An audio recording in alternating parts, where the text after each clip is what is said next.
12 নম্বর জাতীয় সড়কে ভয়াবহ স্টেট বাস পথ দুর্ঘটনায় আহত আনুমানিক 15 জন। স্থানীয় সূত্রে জানা যায়, মুর্শিদাবাদ জেলার সাগরদিঘি ব্লকের আয়রা মোড় ও রতনপুর মোড়ের মধ্যবর্তী ধামুয়া পাহাড় এলাকায় বহরমপুরের দিকে যাচ্ছিল স্টেট বাস। আয়রা রোড নো এন্ট্রি থাকায় রাস্তার এই পার থেকে ওই পার পর্যন্ত চেষ্টা করছিলেন গাড়ি চালক যাওয়ার। ডিভাইডারের উপর তুলে দেন বাসটি। ঠিক সেই সময় অপর একটি দ্রুতগামী বেসরকারি বাস নিয়ন্ত্রণ হারিয়ে ডিভাইডারে থাকা স্টেট বাসের সজোরে ধাক্কা মারে। গুরুতর আহত হন আনুমানিক 15 জন। স্থানীয়রা তড়িঘড়ি ছুটে আসেন। বসে থাকা যাত্রীদের উদ্ধার করে সাগরদিঘি সুপারিটি হাসপাতালে নিয়ে যাওয়া হয়। এই নিয়ে চাঞ্চল্যের সৃষ্টি হয় গোটা এলাকায়।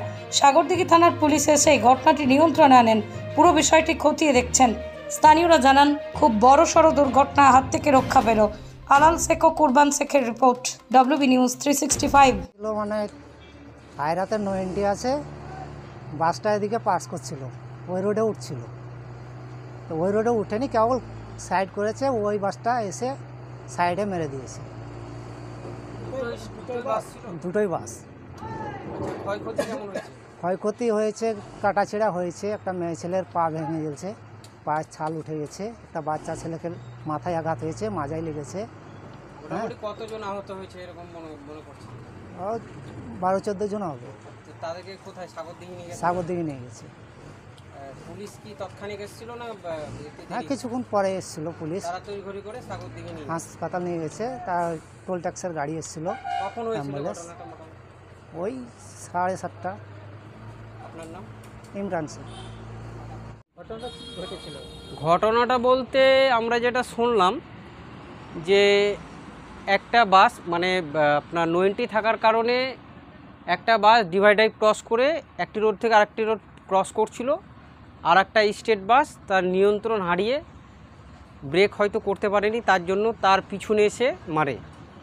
এবং এর থেকে মোটামুটি ঘটনাটি 7টা নাগাদ হয়েছিল।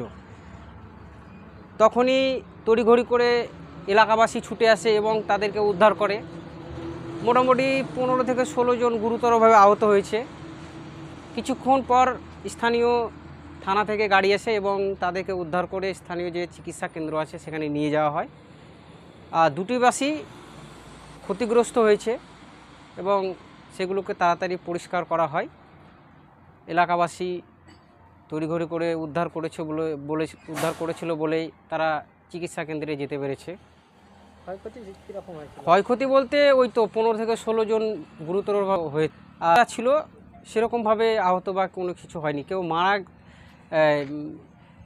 রিসেন্ট ওখানে কেউ মারা যায়নি, তবে এখন হসপিটালে আছে, বলা যাচ্ছে না, চিকিৎসা কেন্দ্রে আছে। আপনার নাম? কুরবান শেখ।